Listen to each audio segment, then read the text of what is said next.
ایک تاجر جانوروں کی خرید و فروخت کا کام کرتا تھا، تو وہ ملک شام کی طرف روانہ ہوا کہ میں وہاں جا کر اپنے بزنس کو کروں۔ اس نے اچھے خاصے جانوروں کی لین دین کی اور اچھا خاصا نفع لے کر، پیسے لے کر یہ اپنے شہر کی طرف واپس آ رہا تھا۔ تو راستے میں ایک ویرانہ تھا، جنگل ٹائپ کا، وہاں ایک درخت کے نیچے اس نے تھوڑا سا آرام کرنے کی، تھک گیا تھا، لیٹ گیا۔ جیسے وہ آرام کے لیے لیٹا، فوراً وہ ڈاکو وہاں پہنچ گئے اور اب دونوں میں تھوڑی ہاتھا-پائی ہوئی کہ وہ اس سے مال لوٹنے کے چکر میں تھا۔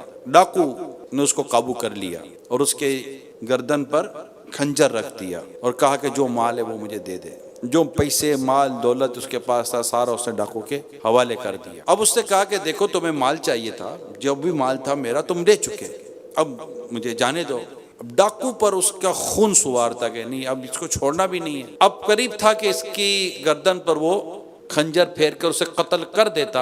پیارے صاحب، اچانک اس کی نظر درخت کی شاخوں پر دو کبوتروں پر پڑی، جو آخری جملے جیسے یوں کہتا ہوا دنیا سے چلا گیا، ایک کبوتروں تم گواہ رہنا، یہ کہا اور وہ اس نے اس کی گردن پر خنجر پھیر دیا۔ اب چند دن گزر گئے، والد گھر پر نہیں ہے تو بیٹوں کو اور گھر والوں کو تشویش ہوئی، انہوں نے ڈھونڈنا شروع کیا۔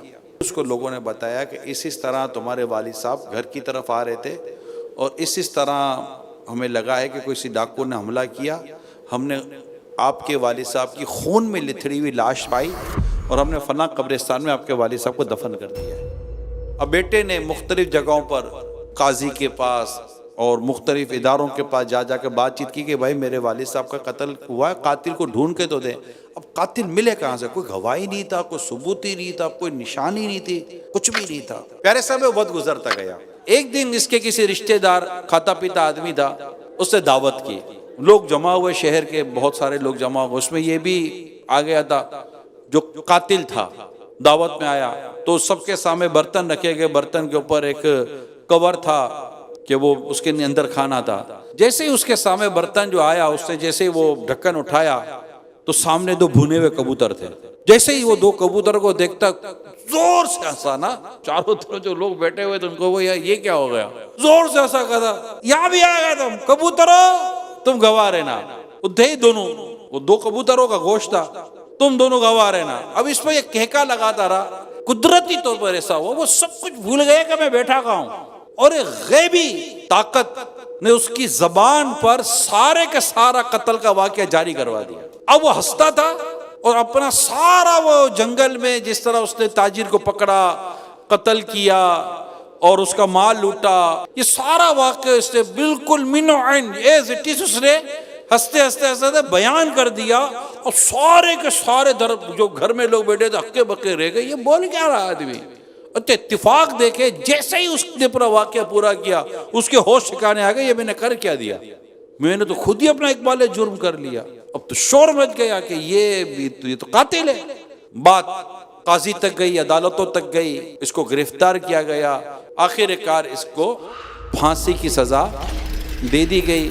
پھانسی سے ایک دن پہلے مجرم سے اس کی بیوی ملنے آئی، وہ بولی کہ کیا ہو گیا تھا، آج تک زندگی کا اتنا عرصہ گزار دیا، تو نے کبھی کسی کو یہ بات کی نہیں، ہو کیا گیا؟ وہ بولتا ہے ایک زبردست کوئی غیبی طاقت تھی، اس نے میری زبان کو سلب کر لیا اور میرے اختیار سے میری زبان نکل گئی اور اس پر وہ جاری ہو گیا جو میری زبان پہ کبھی بھی نہ آتا۔ خیر آخر کار اس کو پھانسی ہو گئی، لوگ جمع تھے۔